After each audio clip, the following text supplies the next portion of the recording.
Everyone, आज हम इसमें वर्ण विचार के टॉपिक को कवर करने वाले हैं। ये इसका पार्ट 1 रहेगा और पार्ट 2 में हम व्यंजन कवर करेंगे।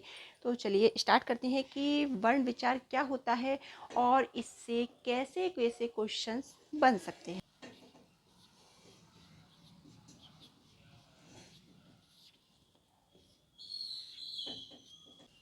वर्ण विचार में वर्ण क्या होते हैं, वर्ण किसे कहते हैं? तो वर्ण वो होते हैं जिसको हम और अधिक टुकड़े नहीं कर सकते, खंड नहीं कर सकते, जिसे हम और भागों में नहीं तोड़ सकते। डेफिनेशन इस चीज़ की समझ लेते हैं। वह छोटी से छोटी ध्वनि जिसके और खंड या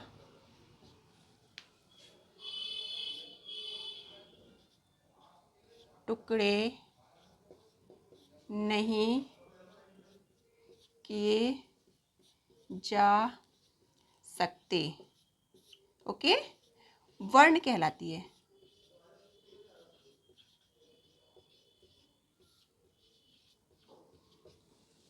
फॉर एग्जाम्पल जैसे कि अ, क, ज, ल, प आदि। ठीक है, ये वर्ण की डेफिनेशन है। काफ़ी सारी डेफिनेशंस होती हैं, अलग अलग बुक में अलग अलग टाइप से उनकी शब्दावली चेंज हो जाती है। बट इसको यदि हम एक कॉमन फॉर्मेट में समझें कि हमारे माइंड में ये चीज़ सेट हो जाए, उसके लिए सिर्फ यही डेफिनेशन है कि वो ध्वनि जिसके हम और खंड या टुकड़े नहीं किए जा सकते। अब मैं आपको उसका एग्जाम्पल दे के बताती हूँ कि ये डेफिनेशन क्या कहती है। जैसे मैंने लिखा कि राम कार चलाता है। ये मैंने आपको वर्ण का एक एग्जाम्पल दे रही हूँ। ठीक है, इसमें देखिए कार अलग शब्द है, राम भी शब्द है, चलाता भी है। ये पूरा एक प्रॉपर वाक्य था जिसको हमने 1 2 3 पार्ट में डिवाइड कर लिया, राइट। अब क्या हम राम को डिवाइड कर सकते हैं? तो देखिए हमने इसको रा अलग कर दिया, माँ कर दिया। बट अब रा को भी तोड़ेंगे तो ये आधा रा प्लस बड़ा, ये टूट गया रा हमारा। माँ को तोड़ेंगे, आधा माँ प्लस आ, ये हमारा माँ टूट गया। ठीक है, हमने इसके टुकड़े कर लिए, खंड कर लिए, तोड़ लिया। ओके, अब मैं आपसे पूछती हूँ कि जैसे राम कार चलाता है, ये हमें सेंटेंस समझ में आ रहा है कि कोई एक पर्सन है, बॉय है जो कार को ड्राइव कर रहा है। ओके, इसका मीन समझ आ रहा है। बट हमने इसका भी खंडन किया तो राम, तो अभी खंडन करने के बाद हमें प्रॉपर मीन समझ में आ रहा है कि राम एक लड़का है, कार एक वस्तु है जिसे हम ऑपरेट कर सकते हैं, चलाना मतलब क्रिया है। इन तीनों के मीन्स भी हमको समझ आ रहे हैं। बट अगर हमने राम का खंडन किया, राम के टुकड़े किए, तो क्या इसका मीन समझ आ रहा है आपको? इसका अर्थ निकल रहा है, माँ का अर्थ निकल के आ रहा है सामने? नहीं ना। बस यही हमें वर्ण विचार सिखाता है कि वो ध्वनि या वो वर्ण जिसके हम और टुकड़े नहीं कर सकते, वही वर्ण कहलाती है। ओके, तो आप राम को, हम इस राम को वर्ण नहीं कहेंगे, बट ये रा और माँ हमारे सामने वर्ण निकल कर आएंगे, क्योंकि अब हम इसको नहीं तोड़ सकते, और यदि हमने इसको तोड़ा तो इसका कोई अर्थ निकल कर नहीं आएगा। अब हम पढ़ेंगे कि वर्णमाला किसे कहते हैं। वर्ण विचार के अंतर्गत सेकंड पॉइंट आता है हमारा वर्णमाला। ओके, हम आते हैं नेक्स्ट टॉपिक पे, वर्णमाला। ठीक है, देखिए वर्णमाला किसे कहते हैं। तो इसकी डेफिनेशन निकल कर आती है, वर्णों के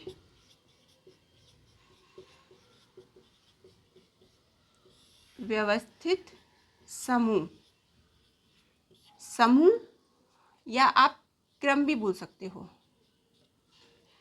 क्रम को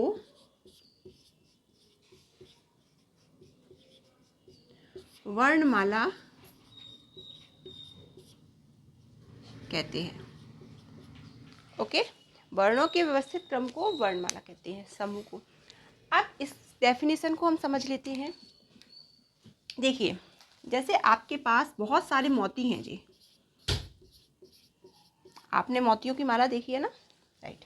हमारे पास ये मोती हैं, ये बिखरे हुए हैं और मैंने इसको एक कटोरी में भरकर रख दिया है। ये बहुत सारे मोती हैं, ओके। और जैसे कि ये मोती हैं और ये मैं यहाँ पर, ये वर्ण भी हमारे मोती हैं एक तरीके से, ठीक है। मैं इसको यहाँ लिख रही हूँ, ये कटोरी है, इसमें मैंने भर दिया, इनको वर्णों को ही भर दिया।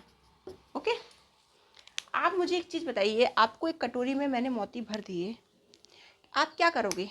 ले जाकर डस्टबिन डाल दोगे, क्योंकि इसका कोई यूज़ ही नहीं है हमारी लाइफ में, हमारे जीवन में इसका हम क्या प्रयोग करेंगे बताइए। एक मोती कहीं एक कुंडे में जाएगा, कहीं चला जाएगा, असंख्य है, हमारा कोई मतलब नहीं है, हम इसको ले जाकर फेंक देंगे। बट यही आप मार्केट से माला लेकर आते हो मोतियों की, जो कि एक धागे में पिरोई होती है। हम एक माला लाते हैं, उस माला में असंख्य मोती होते हैं जिसकी कोई गिनती नहीं है, होती है। ये माला है, इसमें अनेकों मोती हैं। इस कटोरी की मोती सपोज दैट मैंने इस माला में ही भर दी है, तो आप क्या करोगे? इस माला को डस्टबिन में फेंकोगे? नहीं फेंकोगे। आप क्या करोगे? इसको आप या तो वियर करोगे, पहन लोगे, या फिर आप इसको संभाल कर रखोगे। बेशक आप इसको नहीं पहनोगे, बट आप इसको अपने पॉकेट, पाउच, है ना, अपनी सेब में बहुत ही इजी तरीके से संभाल कर रखोगे, ये सोच करके कि ये कभी काम आएगी, कभी हम इसका यूज़ कर पाएंगे। ठीक उसी तरीके से हमारे वर्ण होते हैं। इस तरीके से वर्ण का कोई उपयोग नहीं है, अनुपयोगी हैं ये वर्ण, पर जब इनसे हमारे शब्द बनते हैं तब इनकी उपयोगिता, इनकी आवश्यकता हमको समझ आती है। ओके, जैसे कि अब जैसे ये लिखे हैं वर्ण, ठीक है। अब मैं लिखती हूँ कागज, कागज लिखा, ये इन वर्णों से ही बनकर बना, पर इन वर्ण की हमारी लाइफ में कोई उपयोगिता नहीं थी, बट इस कागज शब्द से हम वाक्य बनाएंगे। मैंने लिखा नमक, इसमें ये वर्ण है, ये वर्ण है, ये वर्ण है, वर्ण है ना, पर वर्ण उपयोगी नहीं थे, पर जैसे ही ये शब्द बने इसकी उपयोगिता बढ़ गई। ओके, तो ठीक वर्णमाला किसे कहते हैं? वर्णों के व्यवस्थित क्रम को। अब ये जो वर्ण है ना, ये व्यवस्थित क्रम में लिखे हुए हैं, जैसे इनकी ज़रूरत है हमने उस क्रम में इनको लिखा है।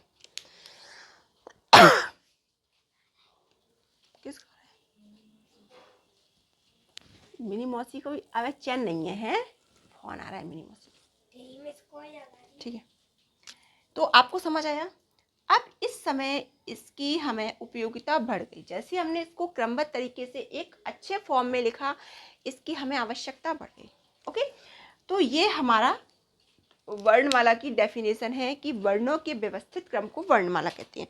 आई होप आप लोगों को समझ में आ गई होगी। ओके,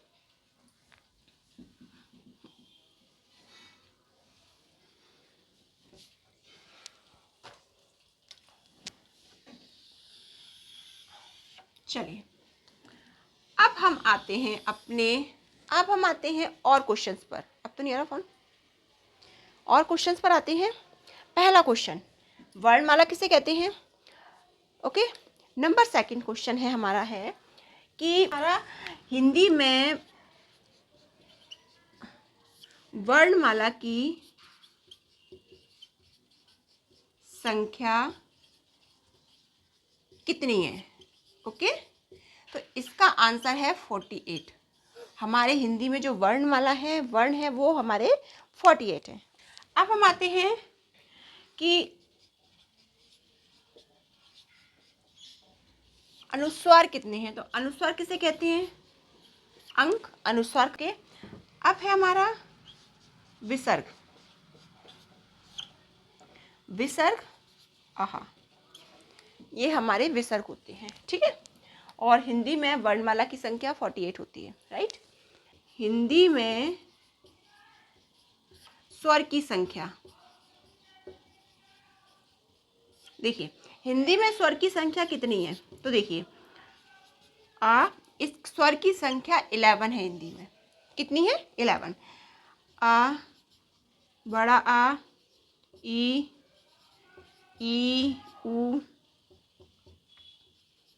ऊ, र, ए, आई, ओ, औ। ठीक है, ये जो अंग आहा है इनको हम स्वर में काउंट नहीं करते, ये अनुस्वार और विसर्ग कहलाते हैं। अब इसमें ये हमारे 11 है, 1 2 3 4 5 6 7 8 9 10 11। ओके, समझ आया। बट यदि मैं आपसे पूछती हूँ कि मात्राओं की संख्या कितनी है,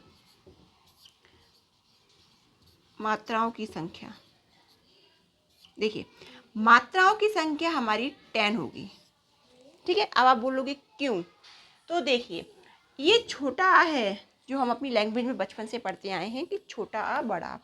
ये जो आ है इसकी कोई मात्रा नहीं होती, इसकी मात्रा नहीं होती, इसलिए हम इसको मात्राओं में काउंट नहीं करते। इस तरीके से हमारी मात्राओं की संख्या 10 है और स्वर की संख्या 11 है। वर्णमाला के जुड़े हुए कुछ क्वेश्चन हैं, आप इसको नोट कर सकते हैं। वर्गों का वर्गीकरण, उच्चारण एवं प्रयोग के आधार पर वर्गों का वर्गीकरण करेंगे हम। ओके, तो देखिए उच्चारण और प्रयोग मतलब हम बोलते हैं और किस तरीके से प्रयोग करते हैं उसके आधार पर हम वर्गों का वर्गीकरण करने वाले हैं। तो इसमें आता है स्वर और दूसरा है आपका व्यंजन। हम पढ़ेंगे कि पहले आज के इसमें हम स्वर को पढ़ने वाले हैं। ठीक है, अब हम पढ़ेंगे कि स्वर के कितने भेद होते हैं, स्वर के कितने भेद होते हैं। जैसे कि पहला है स्वर के 2 भेद होते हैं, स्वर के 2 भेद। पहला है हमारा उच्चारण में लगने वाले समय के आधार पर। ओके, उच्चारण में लगने वाले समय के आधार पर हमारे स्वर के भेद होते हैं 3। कौन कौन से होते हैं? पहला है ह्रस्व स्वर, ह्रस्व स्वर, ह्रस्व। दूसरा है दीर्घ और तीसरा है प्लुत स्वर। ओके, ह्रस्व, दीर्घ, प्लुत स्वर ये हमारे उच्चारण में लगने वाले समय के आधार पर हैं। ठीक है, और सेकंड पॉइंट आता है बनावट के आधार पर, और दूसरा हमारा जाएगा बनावट के आधार पर। ठीक है, बनावट के आधार पर हमारे जो स्वर हैं उसके कितने भेद हैं।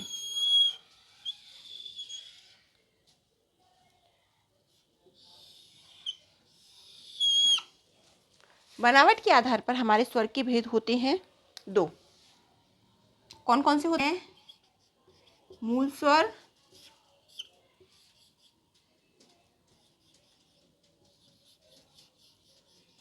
और दूसरा है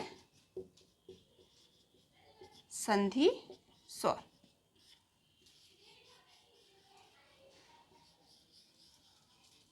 ओके, बनावट के आधार पर हमारे 2 हैं, मूल स्वर और संधि स्वर। अब हम समझते हैं कि स्वर होते क्या हैं। तो देखिए हम पहले पढ़ेंगे ह्रस्व स्वर के बारे में। ह्रस्व स्वर होते हैं, ह्रस्व स्वर अपने आप में फ्री होते हैं, इनको किसी की सपोर्ट की ज़रूरत नहीं होती। ठीक है, और ना इन्हें किसी का सपोर्ट चाहिए होता है, बल्कि और जो स्वर होती हैं वो इनके सपोर्ट से चलते हैं। तो ये बिल्कुल फ्री होते हैं, सबसे छोटे होते हैं, और जब हमारे मुख से ये प्रोनाउंस होते हैं, हम इनका उच्चारण करते हैं तो ये किसी प्रकार बिना बाधा के आसानी से निकल जाते हैं, उच्चारित हो जाते हैं। तो देखिए पहला है हमारा ह्रस्व स्वर में हमारे 4 होते हैं, जैसे कि आ, ई, ऊ, रा। ओके, ये हमारे ह्रस्व स्वर हैं, इनकी संख्या 4 होती है। ठीक है, और इनको बोलने में कम समय लगता है, इनके उच्चारण में कम समय लगता है। इनके उच्चारण में कैसा समय लगता है? कम समय। अब आता है दीर्घ स्वर। दीर्घ स्वर की संख्या कितनी होती है? वो 7 होती है। कौन कौन से होते हैं देखिए, बड़ा आ, बड़ी ई, बड़ा ऊ, ए, आई, ओ, औ। 1 2 3 4 5 6 7। तो इनकी संख्या कितनी होती है? 7। ओके। और इनको बोलने में इनसे ह्रस्व स्वर से थोड़ा सा ज़्यादा समय लगता है। तो कितना? थोड़ा ज़्यादा समय लगता है, से ज़्यादा बोलने में समय लगता है। थर्ड नंबर पे आते हैं हमारे प्लुत स्वर। प्लुत स्वर क्या होते हैं? जैसे हमने लिखा हुआ देखा होगा ओम और राम। अब हम ओम और राम को ऐसे नहीं बोलते ओम राम, नहीं, ओम राम। अब आप इसमें ये देखिए कि आप कितना ओम और राम को खींच सकते हो।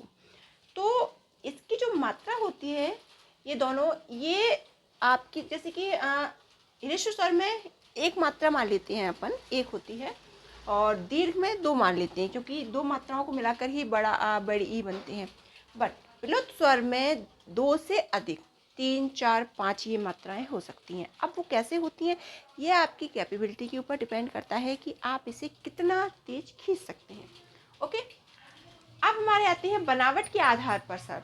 तो ये होते हैं हमारे मूल स्वर, और नंबर 2 पे होते हैं संधि स्वर। अब मूल स्वर भी ह्रस्व स्वर का ही एक भाग है, या मूल स्वर को ही ह्रस्व स्वर कहा जाता है।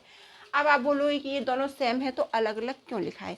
आपको मैंने अलग अलग इसलिए बताए हैं, कभी कभी क्वेश्चन पूछ लिया जाता है, वहीं 1-2 क्वेश्चन से जब बच्चों के नंबर कम आते हैं ना, यही प्रश्न होते हैं जो हम इतना डीपली नहीं पढ़ते। हम एक बार में मूल और ह्रस्व एक हैं ये तो हम पढ़कर चले गए, बट आपको पता होना चाहिए कि ये ह्रस्व स्वर उच्चारण में लगने वाले स्थान पर भी आते हैं और बनावट के स्थान पर भी आते हैं। ओके। तो मूल स्वर भी जो हमारे ह्रस्व स्वर हैं वही मूल स्वर हैं।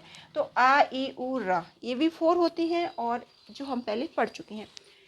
नेक्स्ट आते हैं हमारे संधि स्वर। संधि स्वर क्या होते हैं वो देखिए, ये हमारे साथ जो दीर्घ स्वर होते हैं उनको हम संधि स्वर भी कहते हैं। आ मिलकर बड़ा आ, ई मिलकर बड़ी ई, ऊ मिलकर बड़ा ऊ, आ और ई मिलकर ये बनता है, और आ और ये वाला ए मिलकर ऐ बनता है। आ ऊ मिलकर ओ बनता है, और आ ओ मिलकर औ बनता है। ठीक है। तो ये हमारे संधि स्वर होते हैं। और संधि का मीन जैसे हमें समझ आ रहा है कि जब 2 लोग मिलते हैं आपस में, 2 वर्ण मिलते हैं, 2 वाक्य मिलते हैं, तो क्या संधि होती है? मतलब किसी तीसरी चीज़ का निर्माण होना। ओके।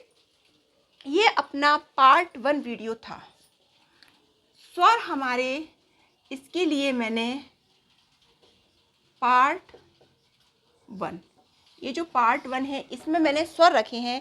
व्यंजन के लिए मैं आपको इसका पार्ट 2 लेकर आऊँगी। ओके। पार्ट 2 में मैं आपको व्यंजन कवर कराऊंगी, जिसमें हम जितने भी पार्श्विक हैं, लुंठित हैं, और अंतस्थ, उत्क्षिप्त, जितने भी व्यंजन हैं, और साथ में वो किस टाइप में आते हैं। जैसे बनावट के आधार पर ये 2 आपने सीखे हैं, इसी तरीके से जो व्यंजन होते हैं वो किस कैटेगरी में कौन कौन से उनको फिक्स किया गया है, वो हम बहुत डीपली पढ़ेंगे। तो ये था आज का वीडियो। यदि आपको यूज़फुल लगा हो तो आप कमेंट ज़रूर करना, बताना कि ये आपको जो भी आपने चीज़ें पढ़ी हैं वो आपको आती थी या नहीं। ठीक है, ये ज़रूर बताना, क्योंकि मेरा पहला वीडियो है, और सेकंड वीडियो में बहुत जल्द आपको व्यंजन का लेकर आऊँगी। तो आप यदि किसी भी गवर्नमेंट जॉब की प्रिपरेशन कर रहे हैं तो आप चैनल को सब्सक्राइब कर सकते हैं। मिलती हूँ मैं आपसे नेक्स्ट वीडियो में, जब तक के लिए राधे राधे।